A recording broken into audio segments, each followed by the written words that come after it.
The language of mathematics first starts when we objectively perceive the real world with the six senses.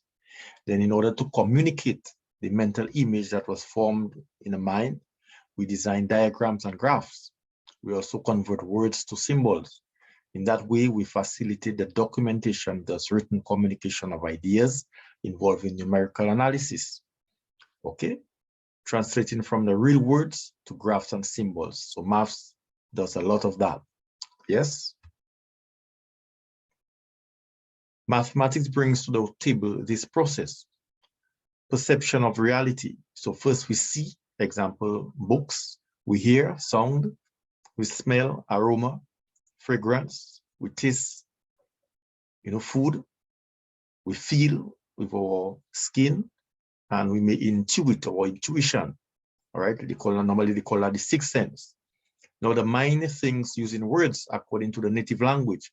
So if you speak French, you will think in French. If you speak English, you will think in English, etc. And we think both qualitatively and quantitatively. So for example, we see some books, we look at the color, we look at the texture, the aesthetics, and we may also think quantitatively. We may look at the height, the weight, we compare values, the temperature, the number of books. And what happens after? We imagine the abstract. For socialization means communication that requires spoken and written language.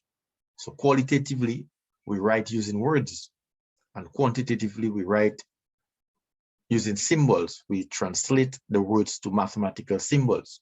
For example, TREE, we say 3, and there's a symbol for 3, and we're going to talk about that now.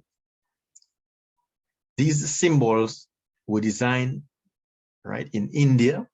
Okay, so these symbols that you see were designed in India, all right, via the rule of counting the number of acute and right angles created. So this symbol is almost like a circle, does not have any acute angles, so there's 0. This symbol has 1, so we call it 1. This symbol has 2, we call it number 2. 1, 2, 1, 2, 3. 1, 2, 3, 4. And you can see the resemblance of our number. 1, 2, 3, 4, 5. 1, 2, 3, 4, 5, 6. 1, 2, 3, 4, 5, 6, 7. 1, 2, 3, 4, 5, 6, 7, 8. 1, 2, 3, 4, 5, 6, 7, 8, 9. So the whole idea now is to create a symbol for a value, but not with multiple strokes like how we used to before. Okay, just one symbol so that the value can be represented and the communication thereof, is increased, the efficiency is increased. Here's an example. You may perceive some books, right? That's what you are seeing, for example. And in your mind, you may be qualitatively thinking and saying books in your mind. You may see the word green, you may see the word blue, you may see the word white, yellow, lying down, standing up, new, smooth, group, okay? Quantitatively at the same time, you may say groups. So one group, 2 groups. So you are counting a group of 3, 1, 2, 3, and another of 6, 1, 2, 3, 4, 5, 6. 8 faces in a book, 12 edges. The books are heavy. So you are qualitatively thinking and you are quantitatively thinking. And you may need to communicate what you are thinking, verbally or written. Written using symbols, quantitative writing using symbols. So THREE, here's a symbol for it. We talked about it. B for books, and this plus in arithmetic, 6B is equal to 9B. And then this can be converted to 3x plus 6x is equal to 9x. And then you have 3F, F for faces, E for edges, 8F plus 12E. Here's an expression and can be converted to 8x plus 12y.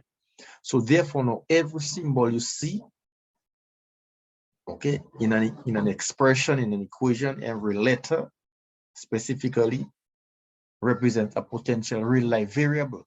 The entire equation sets out to describe the relationship between them in the real-world phenomenon, the real, exactly, yeah? And then you see the real to xy. real to words to be to X. So very commonly you will see them as X and Y. So anytime you see X and Y in a mathematics class, it's a letter that represents a potential real world phenomenon, real world variable. Okay. And the whole idea is to communicate this now in a more efficient manner instead of writing a whole word or a whole sentence using words and comma and full stops. You can write a mathematical statements. Okay. So in that regard, maths can be considered a language.